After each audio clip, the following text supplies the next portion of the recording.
Thank you. Black Lives Matter, LGBTQIA plus lives matter, Native lives matter.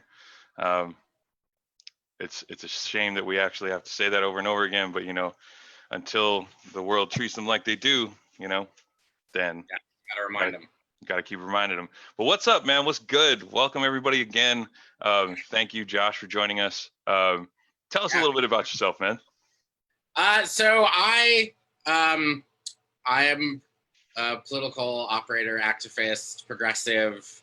I've been active in local politics since about 2006. Around the same time, I joined the Democratic Party, and I've been involved there in various levels for a number of years, and have worked in state government.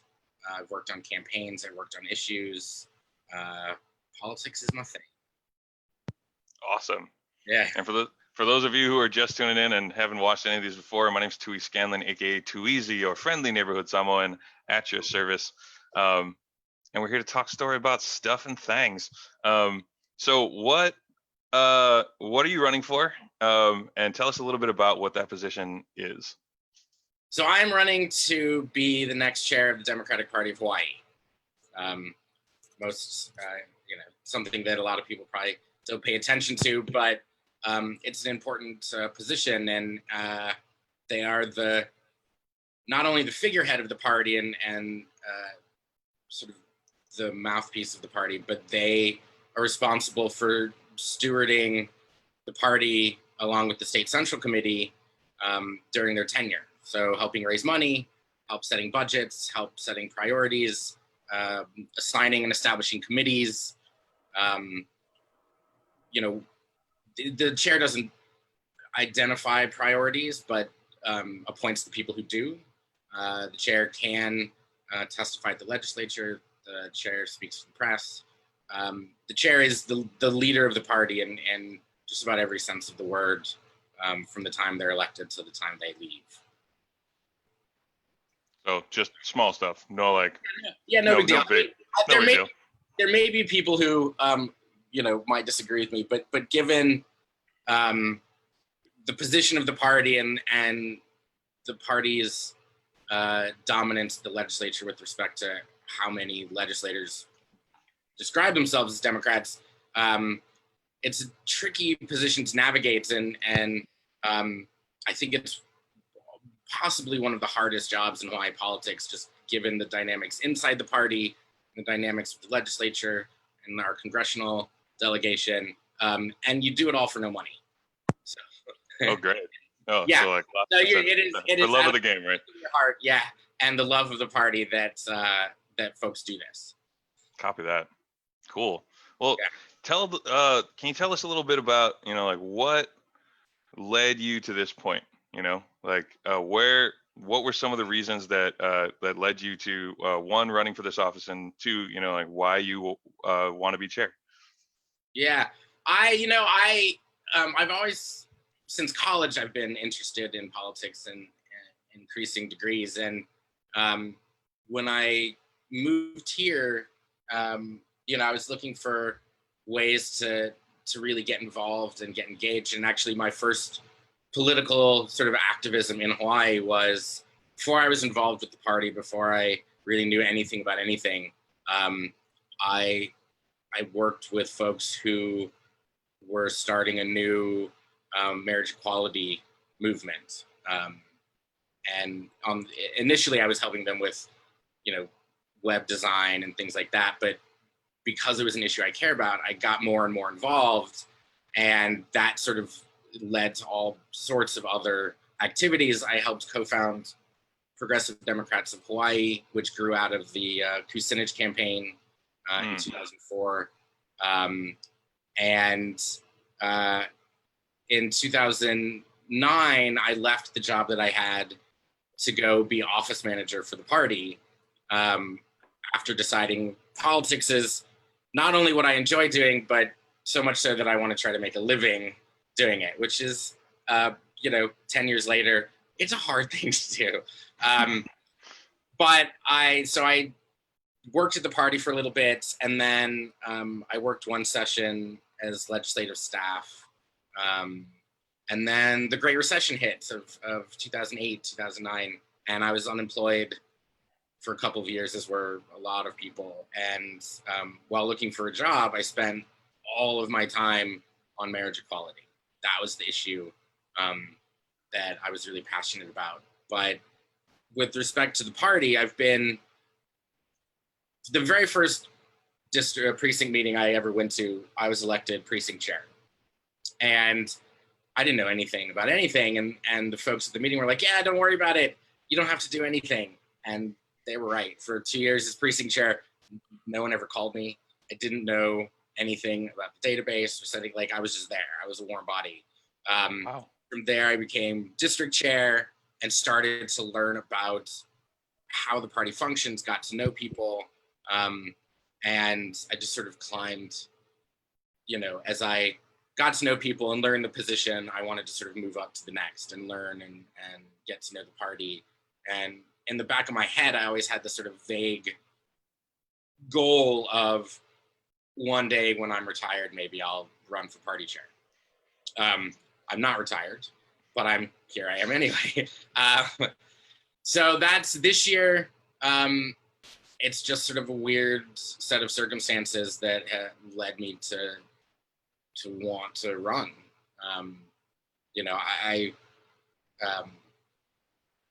For me, it's about wanting to do good for the party, and it's if there was someone else running, and there are two other candidates running, and one of them I don't know very well. I'm sure he's a nice guy, and the other guy, Tyler, is a nice guy. He's a hard worker.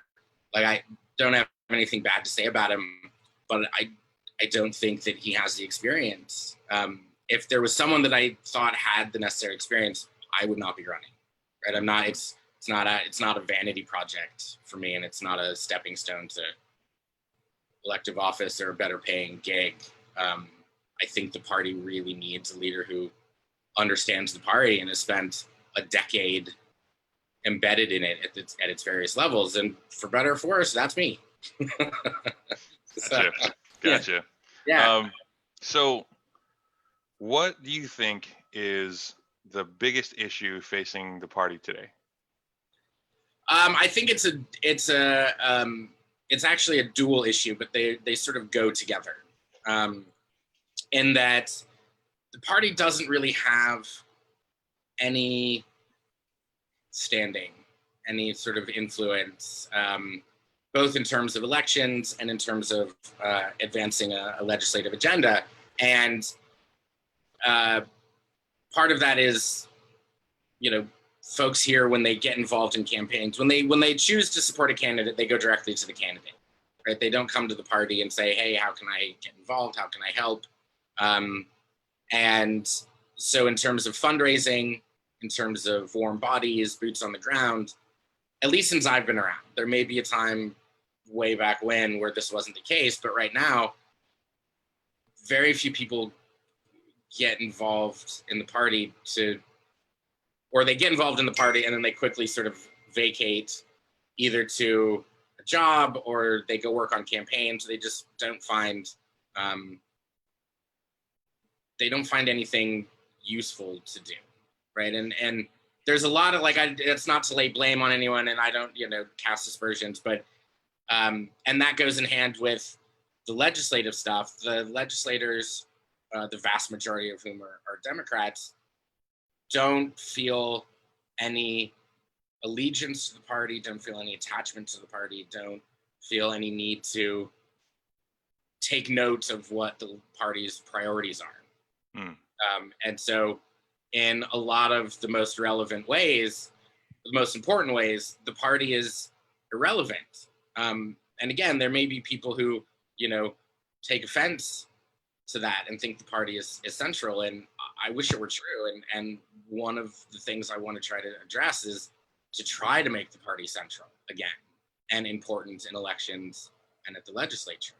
The question is how do we do that? That's a big question. It is, yeah. And I certainly have some ideas, but I think it's something that requires a very thoughtful and deliberate conversation, because there are dynamics that have to be considered, right? And the last thing that I want is to move into a position where we're at war with elected officials or we're fighting with each other. Like, that doesn't accomplish anything. But there are important questions that have to be answered, and I want to have that conversation from a position of some authority, with the intention of trying to bring some change. Gotcha. So, yeah. Awesome. Well, you had mentioned that one of the big responsibilities of the chair is to raise money, right? Fundraising.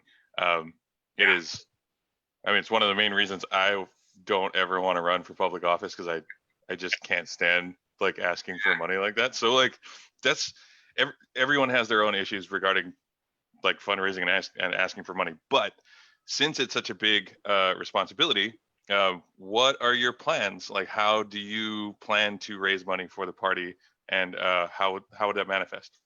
Yeah, so it's a good question, and I also, if I have a weakness, it is that, right, fundraising. So I sort of have a 3 or 4 pronged, basically just go everywhere. Like, previous chairs have attempted to raise money from the membership, which is an incredibly hard thing to do, mostly because the vast majority of the membership isn't engaged with the party in any meaningful way. And so asking for money is like, what do you do for me? Well, don't bother me. I'm not going to give you money. And but making meaningful outreaches to the membership, right? So one of the things I want to try to do is actually set up regular phone bankings, right? So we have members calling members asking for money. And if that includes getting feedback from the people they're calling, what do you think the party should be doing better?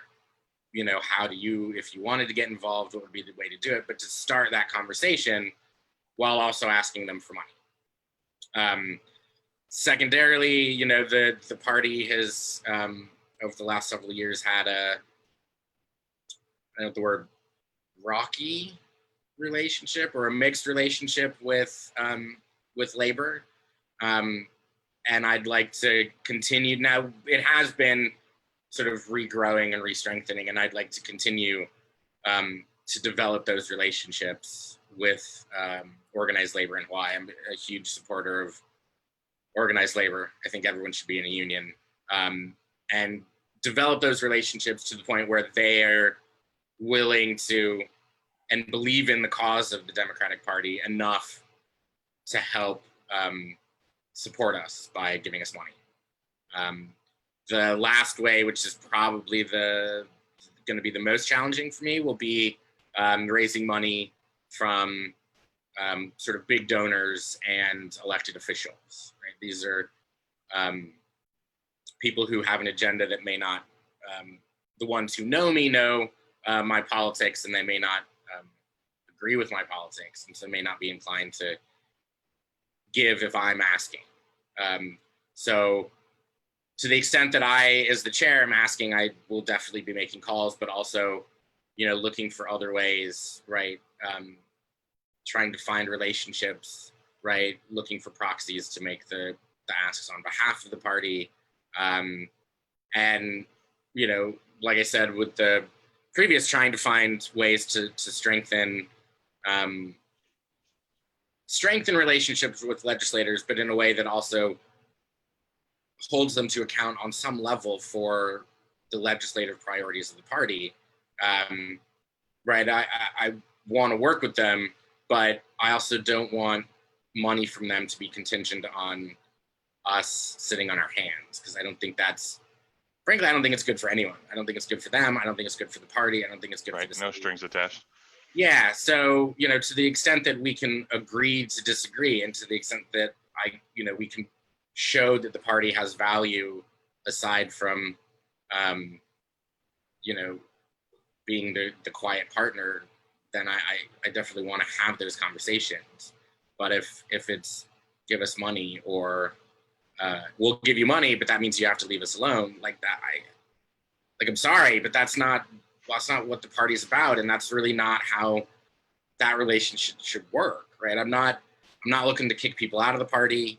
I'm not looking to saying that people aren't Democrats.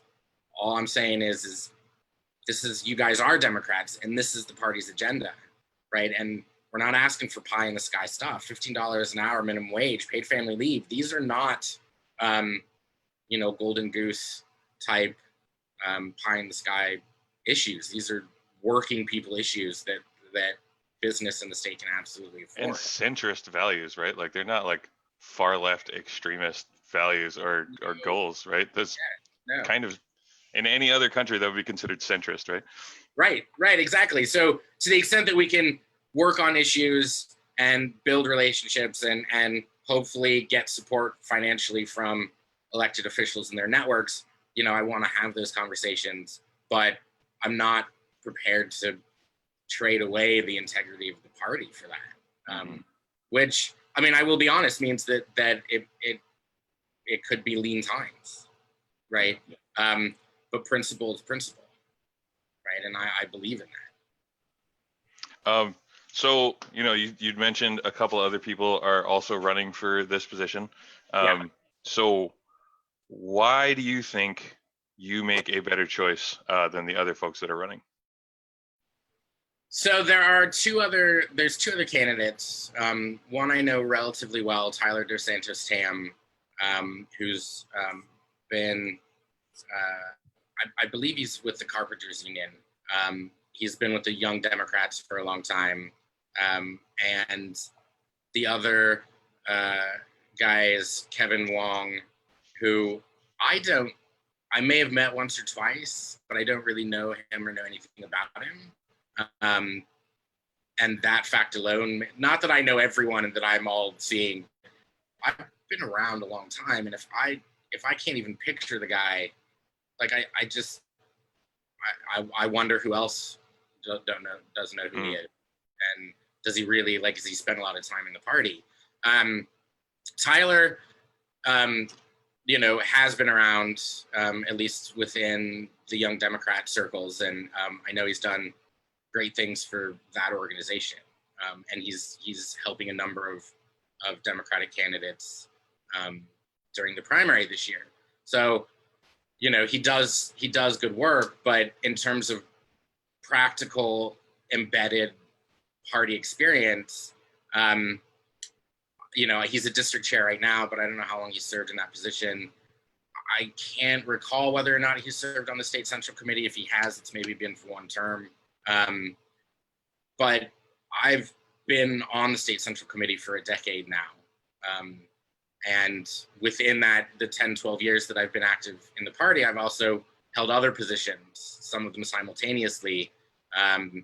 I've been state secretary, I've been the assistant secretary, I've been region chair, district chair. I've been a delegate to the national convention. I've attended all but one state convention. And the one I missed was my brother's wedding. So I feel like I couldn't really skip that's that. Definitely not one that you could sorry, Mom, I can't make it. Sorry. That will never be let go at the Thanksgiving table. My mom would murder me if I did that. So that's the only state convention that I've missed. I take involvement in the party seriously, and I've spent a lot of time getting to understand not only the rules of the party, but the internal politics and internal relationships. And there are people in the party who don't like me, to be sure, but I think I've done a good job of building relationships and building friendships with people who don't necessarily share my political ideology, right? In the end, right, we're here to service the party and ensure fairness and transparency. And I'm able to work with all kinds of people so long as those are the sort of underpinning principles.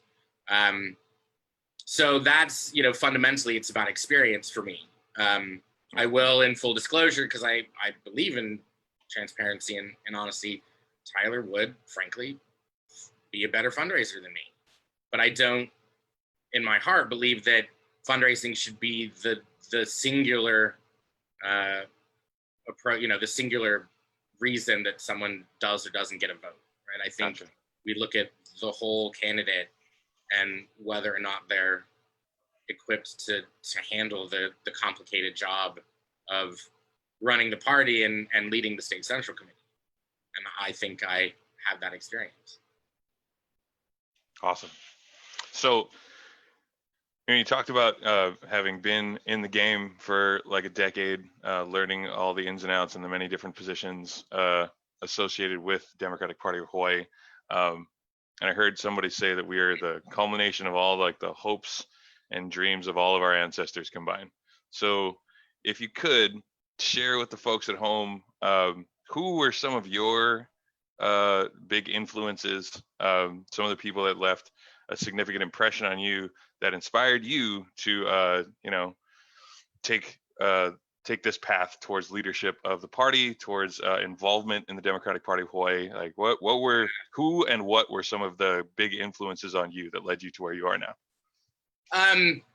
Yeah, that's a good question. So before I really got involved in politics here, and before I started to get to know folks, I had read Howard Zinn's The People's History, which changed my whole worldview. And I was like, I've got to get involved. And because of my politics, I struggled for a long time between joining the Green Party and joining the Democratic Party. But as I started to look and try to figure out where I wanted to go, excuse me, there was two sort of factors that influenced my decisions. And one, the Democratic Party of Hawaii, I can't speak for other states, but if you look at the Democratic Party of Hawaii's platform, the resolutions it's passed over the years, it holds a lot of the values that I hold. Workers' rights and environmental protections and that sort of thing. And so when I sort of learned that, I was like, okay, well, maybe this is the place where I should be. But also, I don't believe that a third party, a Green Party or whatever, in order to change the system, you have to work from inside the system. And sometimes that means working with people that you don't necessarily agree with or institutions that you think may be corrupt. But in order to bring improvement, you have to work as a cog inside the system and disrupt a little. And so when I decided that, I started seeking out people locally and organizations locally. And one of the very first people that I met, and I think the people who know me won't be surprised, is Bart Dame. At the time, they were just starting Progressive Democrats, and got to know him, and he's been a mentor of mine for a long time. I got the privilege to get to know a little bit Aquan McElrath before she passed, and she was just like a force of nature, man. And I just adored her. And legendary. Yeah, legendary, that woman. Yeah, and the last, probably the third most, the other most significant person here was Flo Kong Kee. When I first started getting involved in the party, I think she was the executive director, political director, communication, something. And I wasn't from Hawaii, and I didn't know anybody or anything. And she was so warm and welcoming to me, and would take the time to teach me and answer questions, and all the way up till the time she passed, I would often go to her for advice or just to get a sense of how she saw things, right, and get her perspective. And we didn't always agree politically or ideologically, right? She was much more sort of centrist than I was, but she cared deeply for this place and for the people here and for the workers here. I was actually mentioning to someone just the other day that I find myself still missing her and wishing that I could like pick up the phone, be like, hey, I'm running for chair. What do you think? And can you help me? And right, share your wisdom with me. And she's someone that I miss a lot. But in Hawaii, those are the 3 people that I think probably had the most impact on not only my worldview, but how I try to interact with local politics. Thank you for that. Yeah. All right, let's pivot a little bit. I've asked this of a number of other candidates, just for various elections in these talk story sessions. So imagine there is the library of all of the many books that Josh Frost has read in his lifetime, and the tsunami's coming, and you got time to save 3 books. What 3 books are you saving, and why? So I think, God, I wish it could be more than 3. But if it was 3, I think the Foundation trilogy by Isaac Asimov.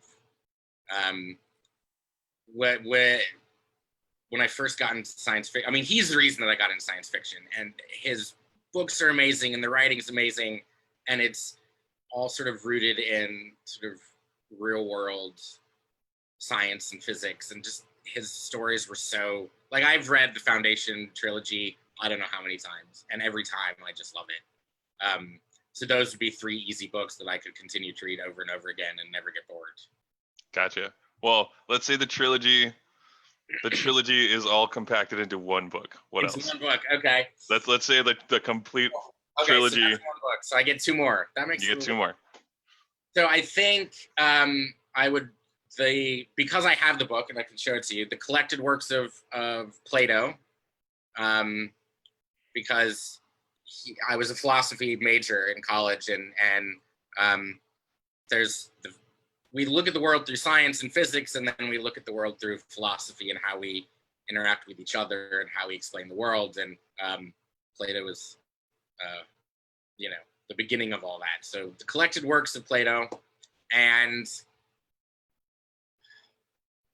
I think there's so many Vonnegut books that I would pick. Cool.